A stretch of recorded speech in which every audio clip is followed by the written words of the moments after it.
बिहार का चुनावी मैदान अब सियासी जंग का अखाड़ा बन चुका है, जहां एक और वादों की बरसात हो रही है तो वहीं दूसरी ओर नेताओं के बयान आग बरसा रहे हैं। और इस बार चर्चा का सबसे बड़ा मुद्दा न विकास न बेरोजगारी बल्कि मोहब्बत की दुकान। लेकिन सवाल ये है, क्या वाकई ये दुकान मोहब्बत बेच रही है या सियासत चमका रही है? राहुल गांधी ने सबसे पहले इस मोहब्बत की दुकान का जिक्र 2023 में अपनी भारत जोड़ो यात्रा के दौरान किया था। उनका संदेश साफ था, नफरत के माहौल में प्यार और एकता की बात करनी चाहिए। लेकिन अब 2025 के बिहार चुनाव में उन्होंने फिर से उसी नारे के साथ मैदान में दस्तक दी है। जनसभाओं में कहा, नफरत के बाजार में मोहब्बत की दुकान होनी चाहिए। लेकिन राजनीति में हर दुकान का एक ग्राहक नहीं होता और यही वजह है कि बीजेपी के चाणक्य कहे जाने वाले अमित शाह ने राहुल की इस दुकान पर तंज कस दिया। सुपौल की रैली में अमित शाह ने कहा, आधे बिहार में मतदान हो गया है।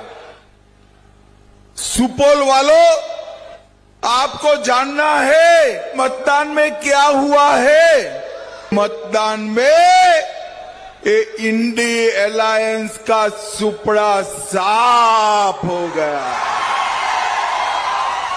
राहुल बाबा की बिहार में दुकान बंद होने वाली है। अमित शाह ने दावा किया कि आधे बिहार में हुए मतदान ने इंडिया अलायंस का सुपड़ा साफ कर दिया है, यानी मोहब्बत की दुकान अब मंदी में है। दरअसल कांग्रेस को इस मोहब्बत की दुकान से बहुत उम्मीदें थी, लेकिन चुनाव दर चुनाव नतीजे कुछ और ही कहानी कहते हैं। मध्य प्रदेश विधानसभा चुनाव में कांग्रेस की करारी हार हुई। राजस्थान विधानसभा चुनाव में कांग्रेस को हार का सामना करना पड़ा। छत्तीसगढ़ विधानसभा चुनाव में भी कांग्रेस की करारी हार हुई। लोकसभा चुनाव 2024 में कांग्रेस 99 सीटों पर सिमट गई। महाराष्ट्र विधानसभा चुनाव में कांग्रेस की करारी हार हुई। हरियाणा विधानसभा चुनाव में भी कांग्रेस को जबरदस्त हार झेलनी पड़ी। दिल्ली विधानसभा चुनाव में कांग्रेस का खाता भी नहीं खुला। पिछले कई चुनाव में मोहब्बत की दुकान फीकी पड़ने के बाद भी राहुल ने इसका जिक्र बिहार विधानसभा चुनाव में किया। वही नारा वही कोशिश। लेकिन क्या जनता अब भी मोहब्बत खरीदना चाहती है या विकास और वादा पूरा करने की दुकानों की तलाश में है? इसी बीच प्रधानमंत्री नरेंद्र मोदी ने भी राहुल और उनके सहयोगियों पर तीखा प्रहार किया। बिहार के मंच से उन्होंने कहा,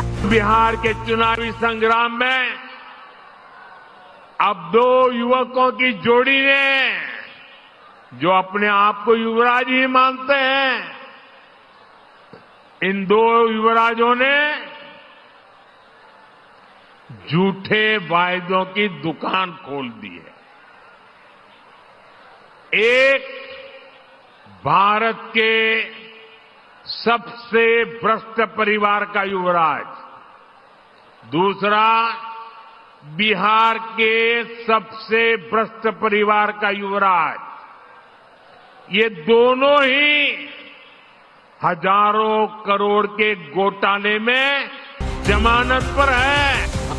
यानी अब बिहार का सियासी मुकाबला मोहब्बत बनाम भ्रष्टाचार के नैरेटिव में बदल गया है। बिहार में अब दो बातें चर्चा में हैं, राहुल की मोहब्बत और अमित शाह का पलटवार। एक तरफ कांग्रेस और महागठबंधन के नेता प्यार और एकता की बात कर रहे हैं, तो दूसरी ओर बीजेपी विकास और सुरक्षा का कार्ड खेल रही है। और इन सब के बीच जनता पूछ रही है, हमें मोहब्बत चाहिए या रोजगार, हमें वादे चाहिए या नतीजे। अब देखना दिलचस्प होगा कि राहुल की मोहब्बत की दुकान बिहार में चलती है या फिर अमित शाह का शटर डाउन वाला दावा सच साबित होता है। चुनावी रण जारी है, नेताओं के बयान और भी तेज होंगे और अपना पब्लिक न्यूज आपको हर मोड़ पर सच्चाई दिखाएगा, बिना रंग बिना झुकाव, बस खबर के साथ। ब्यूरो रिपोर्ट, अपना पब्लिक न्यूज।